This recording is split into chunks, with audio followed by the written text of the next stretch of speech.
ఇది కోనార్క్ సూర్యనారాయణమూర్తి టెంపుల్. టెంపుల్కి సంబంధించి చరిత్ర అంతా వీడియోలో ఉంది, కానీ హిందీలో ఉంది, తెలుగులో అయితే లేదు. ఇంట్రెస్ట్ ఉన్న వాళ్ళు చూడండి.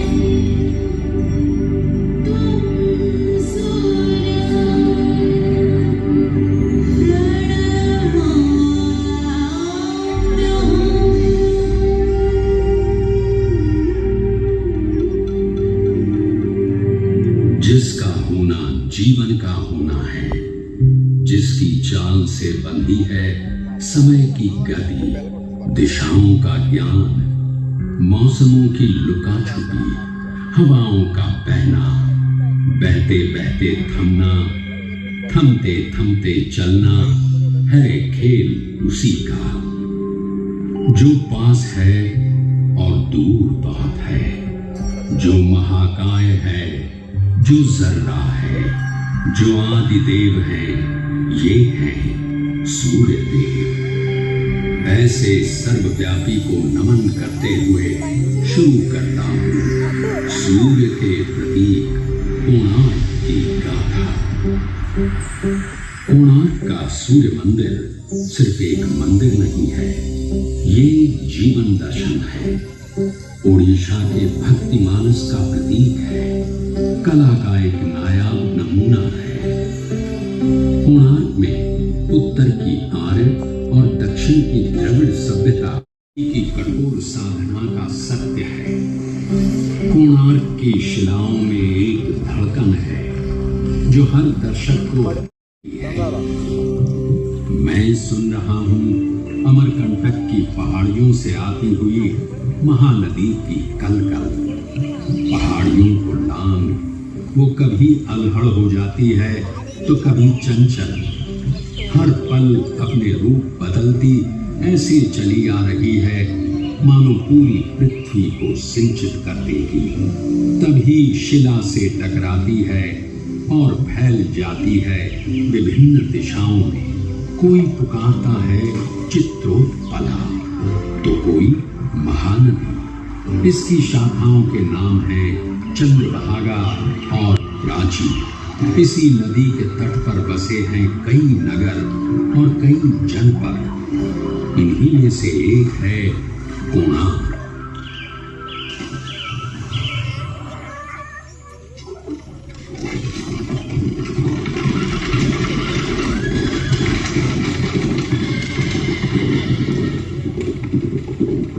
सूर्य मानव सभ्यता का आदि ईश्वर है, जगतचर्या का प्रतीक है।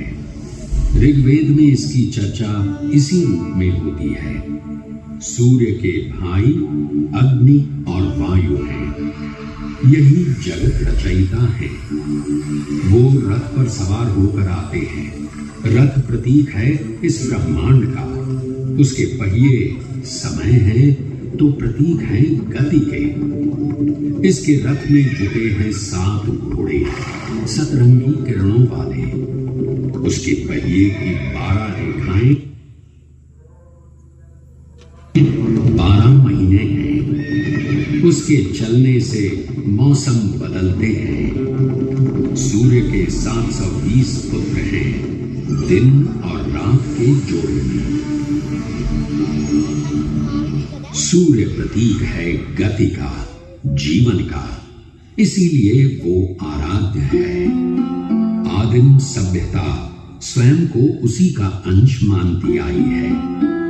ईसा की 9वीं सदी में केसरी रियासत के महाराजा पुरंदर केसरी सूर्य के परम उपासक थे। उन्होंने कोणार्क जनपद में पहला सूर्य मंदिर बनवाया।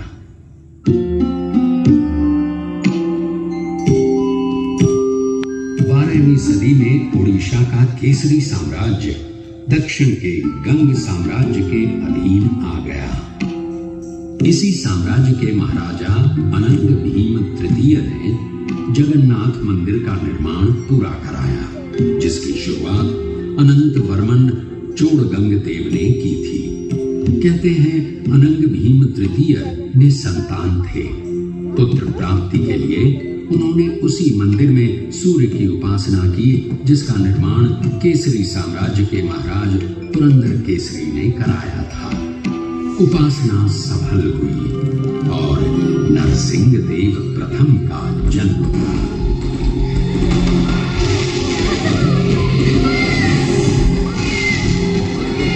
नरसिंह देव, जिनका शासनकाल 1238 से 1264 तक रहा, उनमें अपने पिता अनंग भीम के तमाम गुण थे।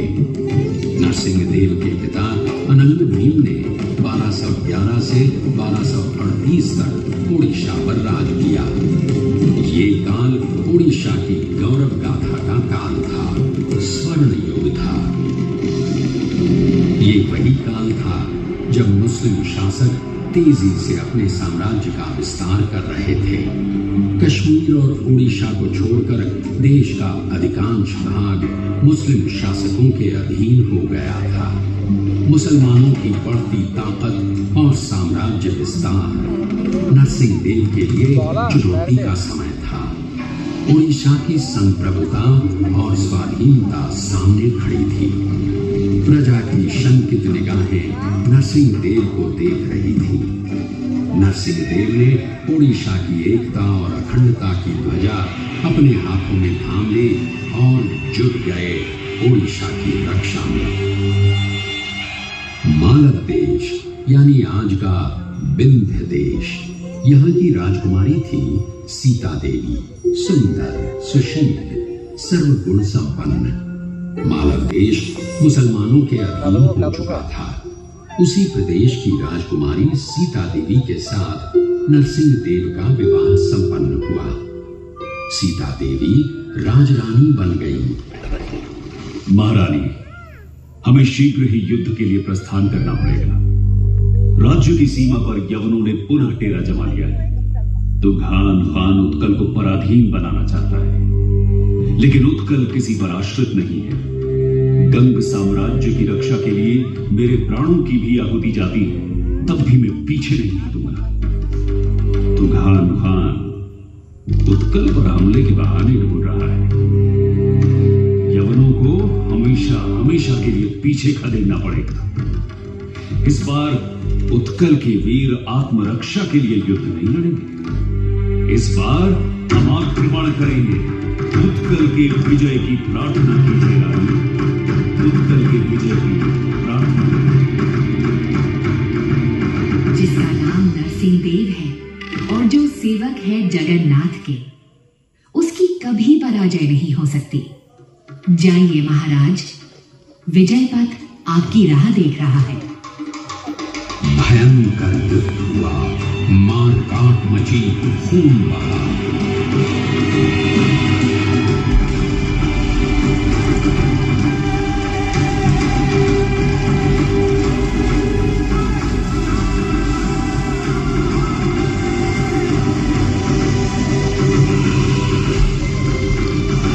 नरसिंह देव की वीरता और पाइक वीरों के युद्ध कौशल के आगे तुगान खान की पराजय निश्चित थी। तुगान खान का सेनापति करीमुद्दीन नागरी मारा गया। उड़ीसा अगले 300 से भी अधिक वर्षों के लिए स्वतंत्र हो गया था। सन 1568 में अकबर के काल से पहले तक उसे पूरी तरह कभी पराधीन नहीं बनाया जा सका। लखनऊ की विजय उत्सव और उल्लास लेकर आई, लेकिन नरसिंह देव का मन विचलित था। अशांत नरसिंह देव की बेचैनी उनकी पत्नी सीता देवी को चिंतित कर रही थी। विजय की माला गले में धारण करने वाले महाराज, अब तो प्रदेश पहले की अपेक्षा अधिक शांत है। आपका यश आपके आगे चलता है, फिर भी आप चिंतित हैं। सूर्यमुख कलांत क्यों है महाराज? देवी, मैं युद्ध लड़ रहा हूं मातृभूमि की रक्षा के लिए, उसकी स्वाधीनता को बनाए रखने के लिए, लेकिन मन अशांत है। युद्ध लड़ना और राष्ट्र को संरक्षित रखना मात्र यही राजधर्म है। युद्ध लड़कर भूमि को तो सुरक्षित रखा जा सकता है, लेकिन उसकी पहचान, उसकी परंपरा, उसकी संस्कृति को सुरक्षित नहीं रखा जा सकता।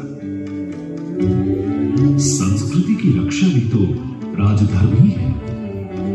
उसके बिना ये राज्य, उसकी भूखंड और उसकी सीमा का अर्थ ही क्या रह जाता है? महाराज, केसरी वंश के राजा पुरंदर ने एक छोटा सा सूर्य मंदिर बनवाया था। आपके पूर्वज भी वही पूजा अर्चना करते आए हैं। कोणार्क के उसी सूर्य मंदिर में आपकी माता ने भी पुत्र प्राप्ति के लिए उपासना की और आपका जन्म हुआ। आज वो मंदिर जीर्ण अवस्था में पड़ा हुआ है महाराज। आपकी माता ने वहां भव्य मंदिर बनवाने की कामना की थी। आप उनकी मनौती पूरी करें। शायद कला संस्कृति के विषय में आपकी सोच का आरंभ यहीं से हो। अद्भुत! इससे सुंदर और क्या हो सकता है देवी? शीघ्र ही निर्माण कार्य शुरू करना होगा।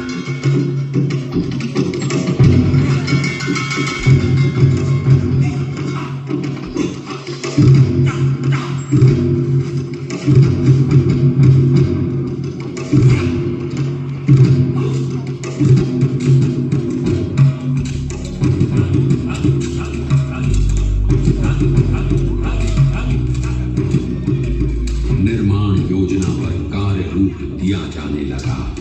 मंत्रियों और शिल्पियों के साथ सलाह मशवरा शुरू हो गया।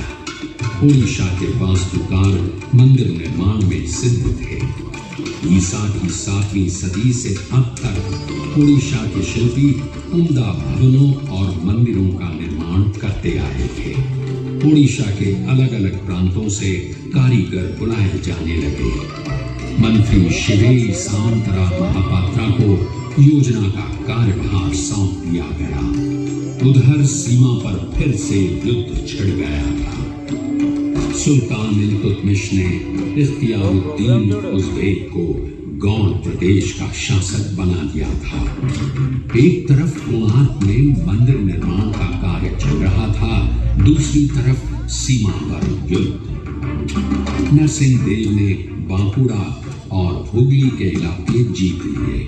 कोणार्क का सूर्य मंदिर नरसिंह देव की विजय का प्रतीक बन गया। कारीगर उत्साह से भर गए। बेजान पत्थरों में जान डाली जाने लगी। छैनी हथौड़े की चोट से वीरान कोणार्क जीवंत हो उठा। कोणार्क के जर्रे जर्रे में इतिहास छिपा है। हर शिला अपनी ही कथा कहती नजर आती है।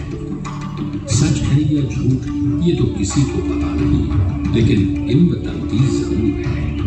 किस्से कहानियां तो उसी की बनती है जो श्रेष्ठ होता है।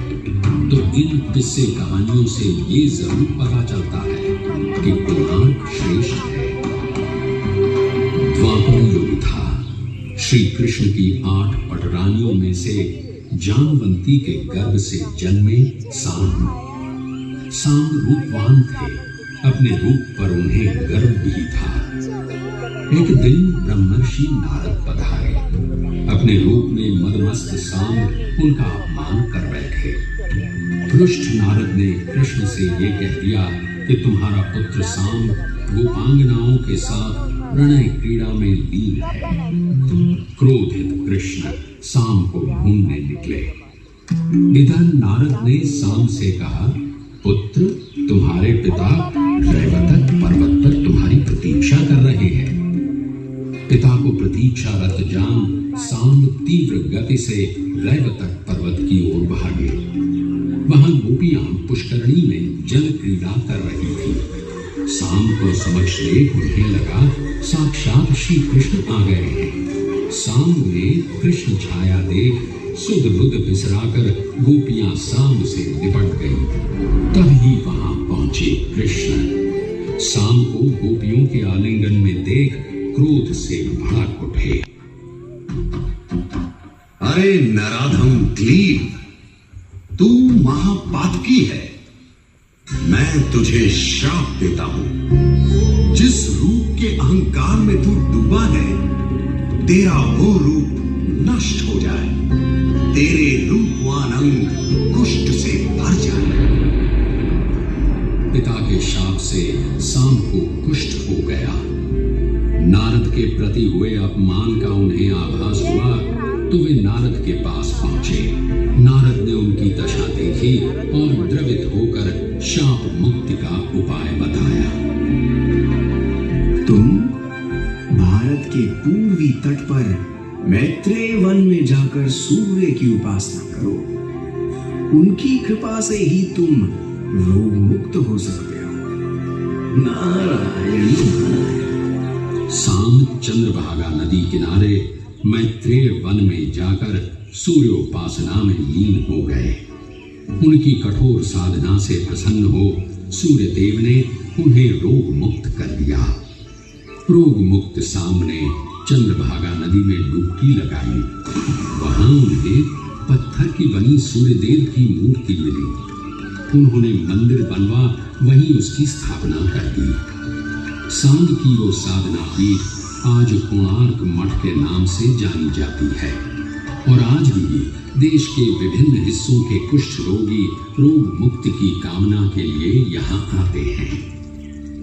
ये कथा है सांब पुराण की, पौराणिक है। उड़ीसा के जनमानस की कथा है। इतिहास का इससे कोई सरोकार नहीं है।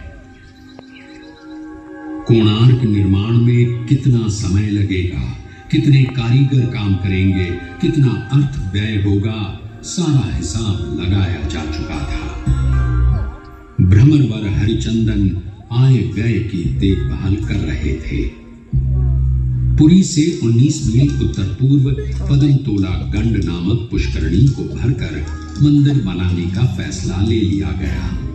ओडिशा के विभिन्न इलाकों से चुन चुन कर कारीगर बुलाए गए।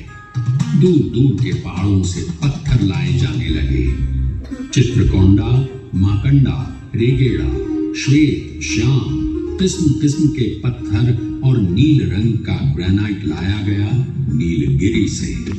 नवग्रह के लिए शिला आई 642 मन की। मंदिर के ऊपर कलश स्थापना के लिए 56,000 मन का 25 फीट ऊंचा शिलाखंड जलमार्ग द्वारा 100 मील से भी अधिक दूरी से लाया गया। न सिर्फ इसे लाया गया बल्कि 200 फीट ऊंचे मंदिर के शिखर पर चढ़ाया भी गया। शिल्पियों का अद्भुत कौशल और लगन अचंभित कर देने वाले थे। कुल 1200 कारीगर लगाए गए निर्माण कार्य में काम पूरा करने के लिए और समय निर्धारित किया गया 12 वर्षों का। महाराज नरसिंह देव स्वयं रुचि ले रहे थे निर्माण कार्य में।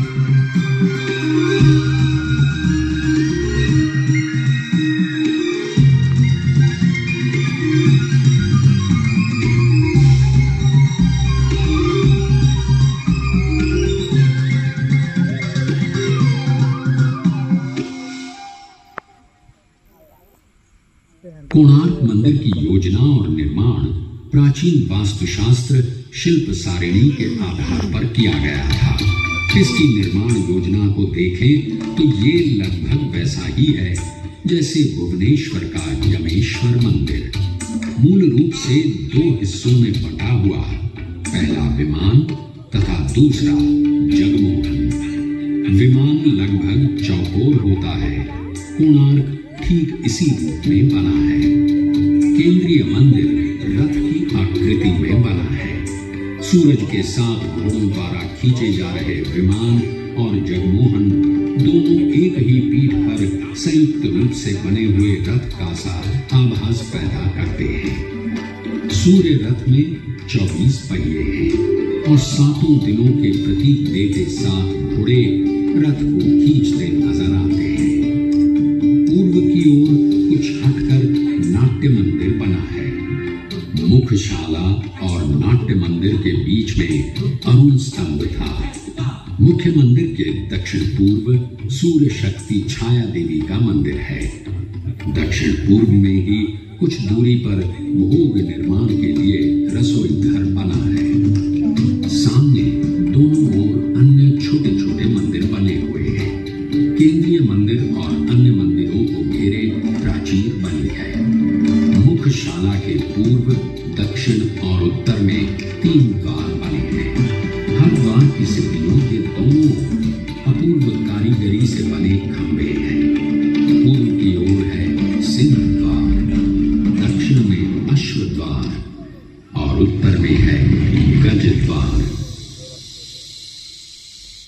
के प्रकाश में भेद नहीं है। वो जाति, धर्म, संप्रदाय और देश में फर्क नहीं करता। कोणार्क का सूर्य मंदिर सर्वधर्म की पीठ है। सब एक है, यही कोणार्क कला का संदेश है। कोणार्क को गौर से देखें तो वो केंद्र से एकाकार होता नजर आता है, मानो कोई ताकत उसे अपने में लीन कर लेना चाहती हो। इसके शिल्प की खासियत यही है कि ये अपनी विशालता और भारीपन के बावजूद ऊपर की ओर उठता गतिमान प्रतीत होता है। मुगल बादशाह अकबर के दरबारी अबुल फजल ने अपनी किताब आईन अकबरी में लिखा है, अद्भुत कोणार्क उड़ीसा वास्तुकला का चरम है, एक जलता हुआ दिया है। और अफसोस, वास्तुकला का ऐसा अद्भुत चिराग इसके बाद उड़ीसा के स्थापत्य में फिर कभी नहीं दिखा। उड़ीसा के मंदिर भव्य साज सज्जा वाले मंदिर हैं। प्राकृतिक बिंबों में कमल की आकृति प्रायः हर मंदिर में मिल जाएगी। कमल जहां एक तरफ सूर्य को बिंबित करता है, वहीं वो प्रतीक है प्रज्ञा का, ज्ञान का, परम ज्ञान का। पत्ते और डालियों से की गई सजावट भी प्रायः सभी मंदिरों की सज्जा का अंग है। ये डालियां बिना फूलों वाली हों तो सादा डाली, फूलों वाली हों तो गेंदा डाली, पक्षी बैठे हों तो हंसा डाली। अगर डालियां आपस में गूंथी गोलाकार रूप लिए हों तो फांसी लता के नाम से पुकारी जाती है। कोणार्क के पहिए और चक्र की सज्जा में भी इसका प्रयोग देखने को मिलता है। उड़ीसा में मंदिरों के दरवाजों पर जबरदस्त नक्काशी देखने को मिलती है। कोणार्क मंदिर के प्रवेश द्वार पर जो झांकी उकेरी गई है, वो है मनुष्य कौतुकी, जिसमें मानव आकृति अलग अलग भाव भंगिमाओं में द्वार के दोनों ओर लताओं का सहारा लिए झूलती दिखाई गई है। साथ ही कई द्वारों पर ऊपर की ओर बढ़ती लता डालियां जो मानव आकृतियां लिए हुए हैं, उन्हें भी उकेरा गया है। कोणार्क मंदिर के प्रवेश द्वार पर एक और खास आकृति उकेरी नजर आती है। वो है आपस में गुथी नाग नागिन की आकृति, जिसे अहिबंध या नागबंध के नाम से जानते हैं। उड़ीसा के मंदिरों की ये साज सज्जा सिर्फ क्षैतिज या लंबवत आकार में ही नहीं है, बल्कि गोलाकार सतहों पर भी नजर आती है, जैसे कोणार्क चक्र और तोरण द्वार। कोणार्क सूर्य मंदिर भी है और विजय प्रतीक भी। कोणार्क के शिल्प में जहाँ एक तरफ युद्ध के दृश्य हैं, वहीं ताकत से भरपूर घोड़े और हाथी भी है। दहाड़ता हुआ सिंह हाथी को अपने पंजे में लिए हुए दिखलाया गया है। विभिन्न स्थानों पर राजा की आकृति उकेरी गई है। यहाँ तक कि मंदिर के गर्भगृह में राजा को घुटने पे झुके स्वयं सूर्यदेव के हाथों हार पहनते दिखलाया गया है। कोणार्क उड़ीसा मंदिर वास्तुकला का अंतिम मंदिर है, जहाँ परंपरा के साथ साथ कला की नई दृष्टि का मिलन साफ देखने को मिलता है। वास्तुकला के परंपरागत विषयों और बिंबों से हटकर नए विषय और प्रतीक परंपरा को आगे ले जाते नजर आते हैं।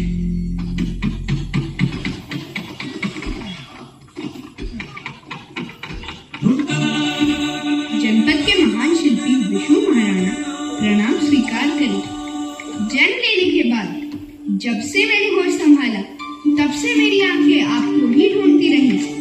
आपकी शिल्प कला के बारे में सुन सुनकर मैं पत्थरों को काटना, उन्हें आकार देना सीख गया। आप मेरे आदर्श हैं, आप ही मेरे गुरु हैं। बचपन में पिता की बाहों का झूला तो नहीं मिला, लेकिन गुरु का आशीष तो मिल सकता है ना महाराज। माथे पे आशीष का हाथ रख दीजिए विष्णु महाराणा। कौन हो तुम बालक? तुम्हें देख मेरा व्याकुल मन और विचलित हो गया। कौन हो तुम? मैं वो भाग्यहीन बालक हूँ महाराज, जिसे करने के लिए निकल गए। पिता, मैं आपका पुत्र हूँ, धर्मपद। पुत्र, हाय शिल्पी जीवन, 12 वर्षों तक जिसे भूला रहा, आज वो सामने खड़ा है, जिसे गले लगाने को जी चाहता है, घंटों महीनों जिसे निहारने बातें करने का मन करता है। लेकिन हाय ये दुर्भाग्य, 1200 शिल्पियों के प्राण पुत्र स्नेह से अधिक प्रिय है। क्षमा पुत्र, मैं विवश हूं। ये दधिनौती नहीं लगा तो शिल्पियों के प्राण चले जाएंगे। अभी तुम जाओ, बाद में मिलूंगा जब काम समाप्त हो जाएगा। ये काम तो अभी के अभी समाप्त किया जा सकता है। ये दधिनौती शिखर में चढ़ाना कौन सा मुश्किल काम है। मैं आपका पुत्र हूँ महाराज, बस आशीर्वाद दीजिए। अचंभित पिता मुंह खोले देखते रह गए। धर्मपद जुट गया। देखते ही देखते दधिनौती शिखर को छूने लगा। जो काम सिद्ध शिल्पी न कर सके वो 12 वर्ष के एक बालक ने कर दिखाया। सब चकित थे। काम पूरा हो जाने का उत्साह था, वहीं एक 12 वर्ष के बालक से हार जाने की ग्लानि भी। शिल्पियों के दल में बातें शुरू हो गईं। अगर महाराजा को इस बात का पता चला तो सबकी बदनामी होगी। हमारी कला, हमारी कारीगरी से लोगों का भरोसा उठ जाएगा। बात धर्मपद के कान में पड़ी। पिता के शिल्प और 1200 शिल्पियों की कलाकारी पे उसकी वजह से प्रश्न उठे, ये उसे मंजूर नहीं था। और देखते देखते चंद्रभागा नदी में छलांग लगा। शिल्पी मान मर्यादा की रक्षा के लिए अपने प्राण त्याग दिए।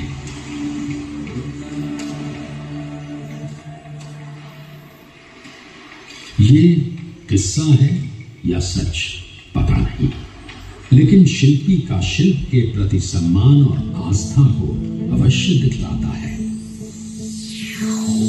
1200 शिल्पियों की 12 वर्षों की अनथक साधना के बाद कोणार्क का अद्वितीय सूर्य मंदिर बनकर तैयार हुआ।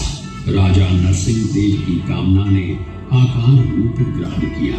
इसके बनने के उपलक्ष्य में जबरदस्त समारोह का आयोजन किया गया।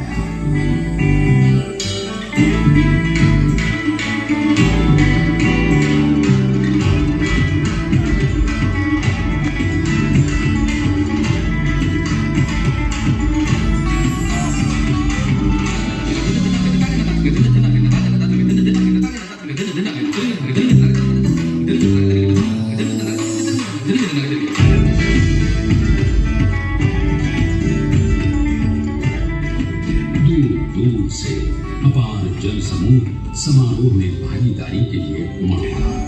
नृत्य, नाट्य, गायन वादन के साथ सूर्य के मंत्रोच्चार से कोणार्क गुंजायमान हो गया। पूरे 1 महीने तक पूजा अर्चना चलती रही। राजा नरसिंह देव स्वयं आहुति दे रहे थे। मंदिर के समक्ष आकाश में सर उठाए विशाल सूर्य स्तंभ अपनी सत्ता, अपनी ताकत का आभास देता सबको चकित कर रहा था।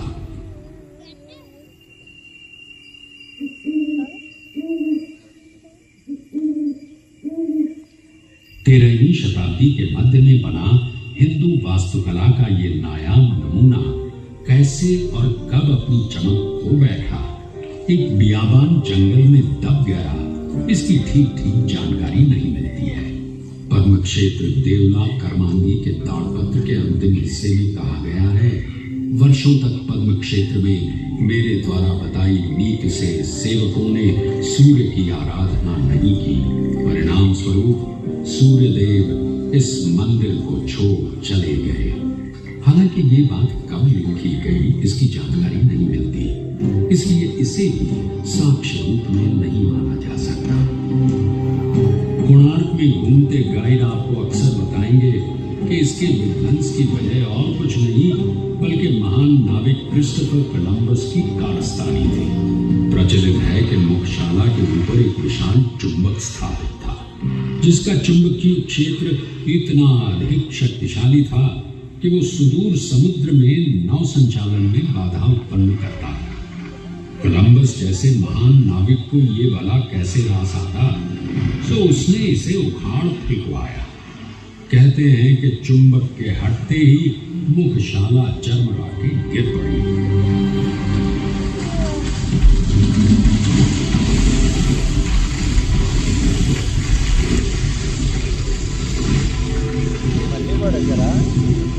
मगर सच तो ये है कि कोलंबस के कदम कभी ओडिशा की धरती पर नहीं पड़े। लगभग 150 वर्षों तक गुमनाम रहने के बाद 18वीं सदी के मध्य में इस पर नजर पड़ी महाराष्ट्र साम्राज्य के बाबा ब्रह्मचारी की। वे महाराजा वीर किशोर के अधिकारी शिव भट्ट साठे के गुरु थे। उन्होंने सर्वप्रथम इसकी साफ सफाई करवाई। फिर 1824 में एक अंग्रेज अफसर एंड्रू स्टर्लिंग ने इसका अध्ययन किया और इसके रेखा चित्र प्रकाशित किए। फिर क्या था, कोणार्क का ये सूर्य मंदिर पुनः अंधकार से प्रकाश में आ गया। इसकी अद्भुत कला अपनी क्षतिग्रस्त अवस्था में भी अचंभित कर जाती है। आज ये विश्व की धरोहरों में से एक है। भारतीय पुरातत्व सर्वेक्षण विभाग इसकी देखभाल, इसे संजोए रखने में दिन रात लगा है। कोणार्क सत्य है, जीवन का सत्य, शिल्पी की कठोर साधना का सत्य, उत्कलीय और भारतीय संस्कृति का महान सत्य है, जो कई कथाओं को अपने में समेटे है। हो सकता है इसमें आपकी भी कथा आपको मिल जाए। ध्यान से देखिए, कान लगाकर सुनिए। कोणार्क आपको आपकी कथा सुना रहा है।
Stop it.